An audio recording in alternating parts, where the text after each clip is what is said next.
اس سال کے اندر، پچھلے سال کے اندر بہت ساری اموات ہوئی ہیں، بہت سارا آپ کے عزیز، ہمارے عزیز، آپ کے پیارے، ہمارے پیارے آپ سے، ہمارے سے جدا ہو گئے۔ یہ خداوند کی مرضی ہے، یہ خداوند کا منصوبہ ہے کہ جو انسان اس دنیا میں پیدا ہوتا ہے اسے ایک دن اس اپنی تمام چیزوں کو چھوڑ کر چلے جانا ضرور ہے۔ تو ہم خداوند کے کلام میں سے دیکھیں گے کہ کلام اس بات کی کیا شہادت دیتا ہے، کلام اس بات کی کیا تصدیق کرتا ہے کہ ہم نے مر جانا ہے۔ کئی بار ہمارے عزیز بچھڑ جاتے ہیں تو ہم انہیں جگہ بہ جگہ پر دیکھتے ہیں کہ مجھے یقین نہیں آ رہا کہ میرا خاوند، میرا بیٹا، میری بیوی، میرا بیٹا یا بیٹی مر گئی ہے، ہمیں یقین نہیں آتا۔ ہم کئی بار اس طرح کی چم گوئیاں سنتے ہیں، کرتے ہیں کہ میں نے اسے وہاں پر دیکھا تھا، مجھے یقین نہیں آ رہا۔ ہماری بھی ایک بہن تھی، اس نے بڑی عجیب و غریب بات کی کہ تم نے قبر کو پکا کروا دیا ہے، تم قبر کے اندر کوئی سوراخ رکھ دیتے تاکہ میں اسے دیکھ لیتی کہ کہیں وہ زندہ تو نہیں۔ اس طرح کی بہت ساری چہم گوئیاں ہمیں نظر آتی ہیں، لیکن آج ہم خداوند کے کلام میں سے دیکھیں گے کہ کلام اس بات کی کیا تصدیق کرتا ہے۔ ہم دیکھیں گے پرانے نامہ میں سے ایوب نبی کا صحیفہ، اس کا 14واں باب اور اس کی پہلی 2 آیات ہم خداوند کے کلام میں سے دیکھیں گے۔ پرانے نامہ میں سے ایوب نبی کا صحیفہ، اس کا 14واں باب اور اس کی پہلی آیات میں کچھ یوں مرقوم ہے: انسان جو عورت سے پیدا ہوتا ہے تھوڑے دنوں کا ہے اور دکھوں سے بھرا ہے، اور وہ پھول کی طرح نکلتا اور کاٹ ڈالا جاتا ہے، وہ سایہ کی طرح اڑ جاتا اور ٹھہرتا نہیں۔ پاک کلام کا پڑھا اور سنا جانا ہم سبوں کے لیے باعث برکت ہو۔ خداوند کا شکر ہو۔ خداوند کے کلام میں لکھا ہے جو عورت سے پیدا ہوتا ہے وہ بالکل لمیٹڈ ہے، اس کی تعداد ٹھہرائی جا چکی ہے، اس کے دن گنے جا چکے ہیں، وہ بالکل کل وقتی ہے۔ اور کلام میں لکھا گیا ہے جب خدا نے سب چیزوں کو بنایا اور جب سب کچھ بنا چکا تو خدا نے مٹی کو لیا اور مٹی کے ذریعہ سے اپنے اس کے نتھنوں میں زندگی کا دم پھونک دیا اور وہ انسان جیتی جان ہو گیا۔ مٹی کو لیتا ہے، اس کے اندر دم پھونک دیتا ہے اور وہ انسان جیتی جان ہو جاتا ہے، لیکن جب وہ دم کھینچ لیتا ہے تو وہ مردہ ہو جاتا ہے۔ وہ اپنے دم کو لے لیتا ہے تو وہی انسان جو مٹی سے لیا گیا تھا پھر مٹی میں چلا جاتا ہے، اور کلام کہتا ہے تو خاک ہے اور خاک میں لوٹ جائے گا، تو راکھ ہے تو راکھ میں لوٹ جائے گا۔ اس لیے خداوند کا بندہ ایوب کہتا ہے کہ جو انسان عورت سے پیدا ہوتا ہے وہ تھوڑے دنوں کا ہے اور دکھوں سے بھرا ہے۔ اور کلام بیان کرتا ہے جو ایک بار پیدا ہوتا ہے وہ 2 بار مرتا ہے، اور جو 2 بار پیدا ہوتا ہے وہ 1 بار مرتا ہے۔ اس کا مطلب کیا ہے؟ جو ایک بار پیدا ہوتا ہے یعنی کہ اپنے ماں کے پیٹ سے پیدا ہوتا ہے، اگر اس نے توبہ نہیں کی، اگر اس نے بپتسمہ نہیں لیا تو وہ 1 بار مرے گا اور پھر دوسری ابدی موت کے لیے مر جائے گا۔ لیکن جو 2 بار پیدا ہوتا ہے یعنی ماں کے پیٹ سے اور نئے سرے سے پیدا ہوتا ہے وہ 1 بار موت کا مزہ چکھے گا۔ اس لیے کلام کہتا ہے کہ وہ پھول کی طرح نکلتا اور کاٹ ڈالا جاتا ہے۔ انسان بہت جلد جب وہ پیدا ہوتا ہے خوشیاں آتی ہیں، اور وہ جب روتا نہیں ہے، وہ بیٹا یا بیٹی روتی نہیں ہے تو جو نرسز ہوتے ہیں، ڈاکٹرز ہوتے ہیں، وہ اس کے کندھے پر مارتے ہیں تاکہ وہ روئے، تاکہ وہ روئے گا، اس کا سانس اچھے طریقے سے آئے گا۔ روتا ہوا اس دنیا میں آتا ہے اور جب وہ فوت ہو جاتا ہے اور سب کو رلاتا ہوا اپنے مالک کے پاس چلا جاتا ہے۔ یہ حقیقت ہے، یہ اٹل حقیقت ہے۔ ہم روتے ہیں، چلاتے ہیں، رنج کرتے ہیں، دکھ کرتے ہیں، اور کئی بار ایسے مفروضے بھی سنتے ہیں ابھی ٹائم نہیں تھا، ابھی اس کا وقت نہیں تھا، ابھی اس کے بہت زیادہ کام پڑے تھے، ابھی اس کے بچوں کی کون لک آفٹر کرے گا، اب اس کے بچوں کو کون دیکھے گا، اب اس کے گھرانے کا کون خیال رکھے گا۔ لیکن کلام کہتا ہے خدا بہتر جانتا ہے کہ میں اس گھرانے کے ساتھ کیا کروں گا۔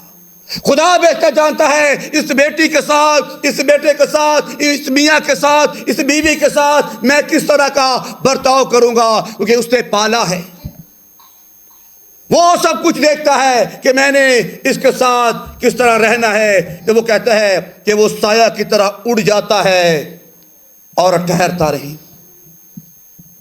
لیکن ہم انسان ہوتے ہوئے روتے ہیں، چلاتے ہیں، ماتم کرتے ہیں، تسلی نہیں پاتے۔ میرے عزیزو، تسلی وہ نہیں پاتا جو خداوند کی حقیقت اس کو نہیں جانتا۔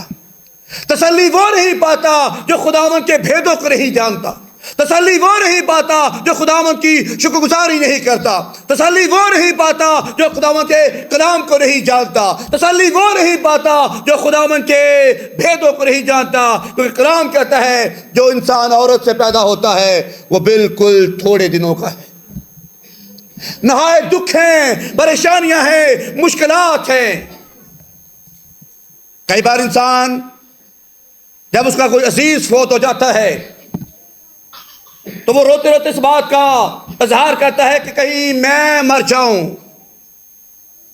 لیکن جب وہ مر جاتا ہے، دفنا دیا جاتا ہے، کچھ دن گزر جاتے ہیں، تو پھر وہ انسان اس طرح کی بات نہیں کرتا کہ میں ابھی مر جاؤں، کیونکہ موت ایک خوف ہے، موت ایک ڈر ہے۔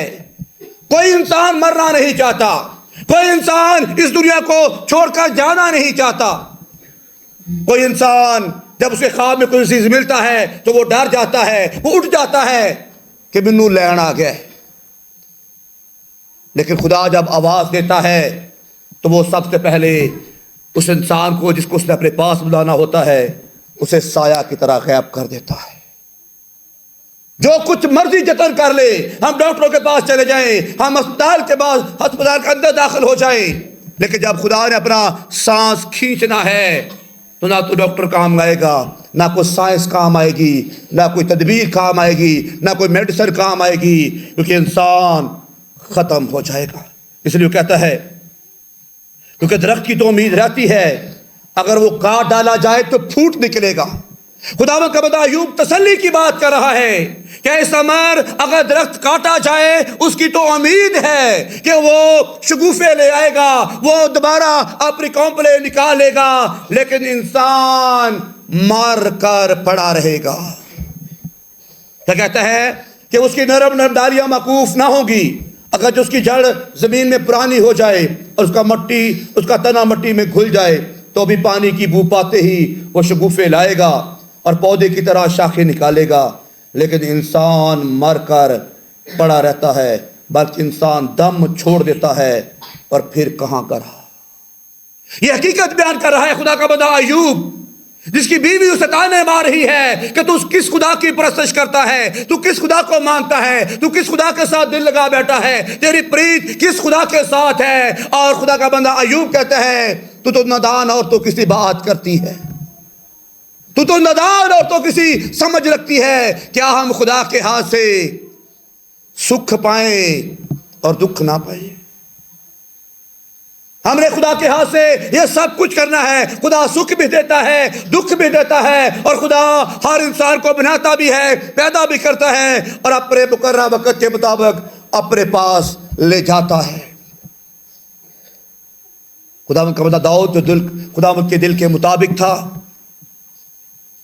جب اس کا بیٹا بیت شبہ سے پیدا ہوا، ہتھیاروں کو اس نے مروا دیا، تو جیسے ہی بیٹا پیدا ہوا تو خدا نے اپنے خادم کے وسیلہ سے کلام کیا کہ یہ جو بیٹا ہے یہ بالکل نہیں بچے گا، یہ بیٹے کا ٹائم بالکل تھوڑا ہے، اے داؤد یہ مر جائے گا، یہ تجھ سے بچھڑ جائے گا، جدا ہو جائے گا، کیونکہ یہ گناہ کی اولاد ہے۔ داؤد جو خداوند کا بندہ تھا، داؤد جو خداوند کے ساتھ چلتا تھا، داؤد اس بات کو جانتا تھا کہ میں نے کس طرح اپنے خداوند کے ساتھ رہنا ہے، میں نے کس طرح اپنے خداوند کے ساتھ دل لگانا ہے، میں نے کس طرح اپنے خداوند کے ساتھ بات کرنی ہے۔ اور داؤد روتا ہے، چلاتا ہے، پریشان ہوتا ہے، غمگین ہو جاتا ہے، روزے میں بیٹھ جاتا ہے، بندگی میں بیٹھ جاتا ہے، بالکل نڈھال ہو جاتا ہے، حالانکہ وہ جانتا ہے کہ بیٹا مر جائے گا، حالانکہ وہ جانتا ہے کہ خدا کا قول ہے کہ یہ نہیں بچے گا، حالانکہ وہ جانتا ہے کہ یہ اولاد گناہ کی اولاد ہے، حالانکہ وہ جانتا ہے کہ میرے خدا نے اقرار کر دیا ہے کہ یہ مر جائے گا، پھر بھی انسانی جتن ہے، پھر بھی انسانی کوشش ہے، پھر بھی انسانی فکر ہے کہ کہیں میں دعا کروں گا، روزہ رکھوں گا، کلام پڑھوں گا، دعا میں بیٹھوں گا تو میرا یہ بیٹا بچ جائے گا۔ لیکن ٹائم گزرنے کے ساتھ ساتھ جو ٹائم، وقت، گھڑی مقرر تھی، اس ٹائم پر اس کا بیٹا جہان فانی سے کوچ کر گیا۔ اب شاگرد آپس میں بات کر رہے کہ ہم کس طرح مالک کو بتائیں کہ وہ بیٹا جسے تو پیار کرتا ہے، وہ بیٹا جس کے تو روزے میں ہے، وہ بیٹا جس کے لیے تو اتنی تگ و دو کر رہا ہے، وہ مر چکا ہے۔ اور یہ چیم گوئیاں داؤد کو سننے میں ملی۔ داؤد نے فوراً کہا میرے لیے پانی لے آؤ، روٹی کا بندوبست کرو۔ شاگرد بڑے حیران ہوئے، پریشان ہوئے کہ جب بچہ زندہ تھا تو روٹی میں بالکل کوئی کھانا چھوڑ دیا تھا، روزے میں تھا، بندگی میں تھا، کسی کی نہیں سن رہا تھا۔ لیکن اب جب بیٹا مر گیا ہے تو پہلے کہتا ہے کپڑے لے کر آؤ، اچھی خوراک لے کر آؤ تاکہ میں کھاؤں، نہاؤں اور اپنے رب کا شکر ادا کروں۔ تو داؤد نے بڑی خوبصورت بات کہی کہ میرا بیٹا میرے پاس نہیں آئے گا، اب میں اس کے پاس جاؤں گا۔ ہمارے عزیز ہمارے پاس نہیں آئیں گے، ہم نے ان کے پاس چلے جانا ہے، ہم نے ان کے پاس جانا ہے۔ ہمارا یہاں پر جو ٹائم ہے یہ خدا نے مہلت دے رکھی ہے، یہ جو ٹائم ہے خداوند نے ہمیں ٹائم دے رکھا ہے۔ اور یہی بات خدا کے بندہ پطرس نے یسوع مسیح سے کہی، اے خداوند اگر تو اجازت دے تو میں اپنے باپ کو دفن کر کے آؤں۔ تو خداوند نے پطرس سے کہا مردوں کو مردے دفن کرنے دو، تم میرا کام کرو۔ ہم اپنی زندگی میں مردگی کو افضل قرار دے دیتے ہیں اور خدا کی باتوں کو پیچھے کر دیتے ہیں، خدا کی حضوری کو پیچھے کر دیتے ہیں۔ میرے عزیزو، ابھی جو زندہ ہم ہیں یہ خداوند کی مہلت ہے، یہ خداوند کا ٹائم ہے۔ شاید یہ ٹائم، یہ وقت پھر ہمیں نہ ملے۔ کئی بار جب ہم اپنے عزیزوں کو ڈاکٹر کے پاس لے کر جاتے ہیں تو ڈاکٹر اسے دیکھتے ہیں، اسے میڈیسن نہیں دیتے اور اسے صرف ایک جملہ کہتے ہیں، آپ اسے گھر لے جاؤ، اس کی خدمت کرو، اسے گھر لے جاؤ، اس کے لیے دعا کرو، اس کے لیے آخرت کی دعا کرو۔ اس وقت ٹائم نہیں ہوتا، اس وقت وہ عزیز، وہ بہن، بیٹی، بھائی، بیٹا، بیٹی اس قابل نہیں ہوتی کہ اپنے گناہوں کا اقرار کر سکے۔ اس کے پاس ٹائم لمٹڈ ہو چکا ہوتا ہے، ٹائم ختم ہو چکا ہوتا ہے، وہ اپنے خدا کو سجدہ نہیں کر سکتی، اپنے خداوند کے آگے جھک نہیں سکتا، اپنے خداوند کے آگے اپنے گناہوں کا اقرار نہیں کر سکتا، کیونکہ ڈاکٹر کہتے ہیں اب اسے گھر لے جاؤ۔ لیکن وہی بندہ، وہی بندی، وہی بیٹا، بیٹی جب زندہ ہوتی ہے پھر وہ خدا کا نام نہیں لیتی، پھر پیغامات بھیجے جاتے ہیں کہ فلاں چرچ میں میرے لیے دعا کی جائے، فلاں خادم میرے لیے دعا کرے۔ کلام کہتا ہے جو جان گناہ کرے گی سو مرے گی، اور جو جان خداوند کا نام لے گی وہ نجات پائے گی۔ میرے عزیزو، یہ جو ٹائم ہے بڑا قیمتی ہے، اس کو بے معنی مت گزارے، اس کو نفرت میں، جھوٹ میں، لڑائی جھگڑے میں، بغض میں، تنگ نظری میں، برا بولنے میں مت گزاریں، بلکہ خداوند کے کلام پر غور کریں۔ خداوند کا بندہ پطرس کہتا ہے گھاس سوکھ جائے گی، پھول کملا جائے گا، لیکن میرے خدا کا کلام تا ابد قائم رہے گا۔ اور خداوند کا بندہ پالوس کہتا ہے کہ اے سامر تو پردیسی ہے، تو مسافر ہے، تیری مسافرت ختم ہو جائے گی۔ جب ہم بس میں بیٹھتے ہیں، اگر ہم کراچی سے آ رہے ہیں، ہم نے دنیا پور کا ٹکٹ کٹوایا ہے، جب دنیا پور آئے گا ہم بیفور ٹائم تیار ہو جائیں گے، اپنے بیگ پکڑیں گے، اپنے بچوں کو پکڑیں گے، کیونکہ ہماری منزل آ چکی ہے۔ اور اس لیے کلام میں خداوند اعلان کرتا ہے کہ تم پردیسی ہو، مسافر ہو، جان جاؤ کہ میری منزل آنے والی ہے، جان جاؤ کہ میرا یہاں سفر ختم ہونے والا ہے، باقی سواریاں چلی جائیں گی اور میں یہیں پر اتر جاؤں گا۔ آج جو ہماری دو بہنیں اور بھی عزیز جو خداوند کے پاس چلے گئے ہیں، ان کا سفر ختم ہو گیا ہے، ہم سواریاں اپنی منزل پر جا رہی ہیں۔ اور خدا چاہ رہا ہے کہ اس منظر میں مجھے یاد کر لو، اس سفر میں میرے ساتھ دل لگا لو، اس واسطے میں میرے ساتھ اپنے قول اپنے گناہ کا اقرار کر لو، پھر ایسا ہو کہ آواز آئے کہ آج فلاں نہیں رہا، آج فلاں ختم ہو گیا ہے۔ اس لیے میرے عزیزو، یہ جو مٹی کا برتن ہے اس کے اندر بہت ساری باتیں ہیں، انا ہے، تکبر ہے، اونچے بول ہیں، اونچے خیالات ہیں، بہت انا ہے، تکبر ہے۔ یہ کلام کہتا ہے اے ثمر صرف تو خاک ہے، اے ثمر صرف تو راکھ ہے، اے ثمر تیرا کوئی وجود نہیں ہے، جب تیری ڈوری کھینچ دی جائے گی یو ول بی ڈائی، تو مر جائے گا، تو ختم ہو جائے گا، تیرا وجود ختم ہو جائے گا۔ اور وہ پیارے جو تیری فکر کرتے ہیں، وہ پیارے جو تیری خاطر قربانی دیتے ہیں، وہ جلدی جلدی کریں گے اب اسے اٹھاؤ اور قبرستان رکھو، اب اسے اٹھاؤ اور اسے قبرستان رکھو، کہیں سے بدبو نہ آ جائے۔ میرے عزیزو، ہر ایک کا انجام یہی ہے۔ جب میرے اور آپ کے یسوع کی بات ہوئی اور یسوع مسیح نے کہا کہ قیامت اور زندگی تو میں ہوں، اسے اعلان کیا اے موت تیری فتح کہاں گئی، اے موت تیرا ڈنگ کہاں گیا۔ خدا موت اور قبر پر فاتح ہے۔ خدا کہتا ہے جو میرے ساتھ چلتا ہے وہ مر بھی جائے تو بھی زندہ رہے گا، اگر کوئی زندہ مجھ پر ایمان لائے گا وہ تا ابد کبھی نہ مرے گا۔ اس لیے میرے عزیزو، یہ جو کلام ہے یہ یسوع کی خوشخبری دیتا ہے، یہ جو کلام ہے یسوع کے لیے آپ کو تیار کرتا ہے، یہ جو کلام ہے وہ دعوت دیتا ہے اے میری بیٹی، اے میرے بیٹے، اپنے آپ کو تیار کر لے، اپنی پریت یسوع کے ساتھ کر لے۔ اس لیے بار بار ہم گیت گاتے ہیں یسوع نال پریت جنا دی، سو پاپی تے جاون گے، جنہ لئی تو پاپ کماوے، یار کسے نہ کوئی یار نہیں بنے گا، کوئی آپ کا سہارا نہیں بنے گا، کوئی آپ کو گناہوں سے نجات نہیں دے گا سوائے یسوع کے، جس کے سامنے جانے سے ہم قاصر ہیں۔ وہی سہارا بنے گا جس کی حضوری میں بیٹھنے سے ہم قاصر ہیں، وہی سہارا بنے گا جس کے سامنے ہم گھٹنے ٹیکنے سے قاصر ہیں، وہی سہارا بنے گا جس کو ہم نیگلیکٹ کر رہے ہیں، وہی سہارا بنے گا جس کی ہم حضوری کو معمولی سمجھتے ہیں۔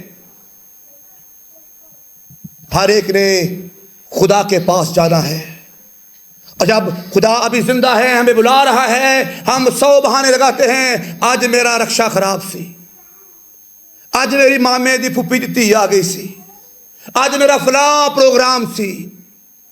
تو کبھی یقین نہیں کیا کہ جو پروگرام پر جانے کی پاور دے رہا ہے وہی تو تجھے بلا رہا ہے، وہ جو تجھے مامے اور پھپھی کی شادی میں جانے کی پاور دے رہا ہے وہی تو تجھے بلا رہا ہے، وہ جو تجھے کھانے کے لیے مہیا کر رہا ہے وہی تو تجھے بلا رہا ہے، وہ جو تجھے کپڑوں کی بہتات سے کپڑے دے رہا ہے وہی تو تجھے بلا رہا ہے۔ تو کن باتوں میں کھویا ہوا ہے، تو کن باتوں میں مگن ہے؟ کلام کا بے لکھا ہے، خداوند کا بندہ سلیمان کہتا ہے سب کچھ باطل ہے، سب کچھ ہوا کی چرن ہے، سب کچھ اڑ جائے گا، سب کچھ ختم ہو جائے گا، اور وہی رہ جائے گا جو ٹائم میں نے اور آپ نے خداوند کی حضوری میں گزارا ہے، وہی ٹائم رہ جائے گا جو میں نے اور آپ نے خداوند کے ساتھ گزارا ہے۔ خداوند کے دفتر میں لکھا جائے گا کہ فلاں ٹائم، فلاں وقت، فلاں گھڑی، فلاں ٹائم میرے بیٹوں نے بیٹیوں نے سب کچھ چھوڑ کر مجھے اول درجہ دیا۔ اس لیے میرے عزیزو، جب امیر آدمی مرا، کلام عیاں کرتا ہے نہ تو کھانے کی فکر ہے نہ پینے کی فکر ہے، ہر ایک چیز اسے بہتات کے ساتھ مل رہی ہے، اور جب مر جاتا ہے تو پہلی فکر کرتا ہے کہ میرا بھائی ثمر وہاں موجود ہے، اور اعلان کیا گیا اب یہاں سے کوئی نہیں جائے گا، وہاں پر چرچز ہیں، وہاں پر خادمین ہیں، وہاں پر ثمر توبہ کرے گا تو کلام کو سنے گا، ثمر بچایا جائے گا تو خداوند کے لوگوں کے ساتھ بیٹھے گا۔ اب یہاں پر ٹائم نہیں ہے۔ اس لیے میرے عزیزو، یہ باتیں خداوند کے کلام کی اٹل ہیں، ابھی جب وقت ہے توبہ کر لے، ابھی وقت ہے گناہوں کا اقرار کر لے، ابھی وقت ہے نئی پیدائش کا تجربہ حاصل کر لے، ابھی وقت ہے اپنے آپ کو خداوند کے لیے تیار کر لیں، ابھی وقت ہے خداوند کے ساتھ دل لگا لیں۔ خداوند اس کلام کے وسیلہ سے سب کو بڑی برکت دے۔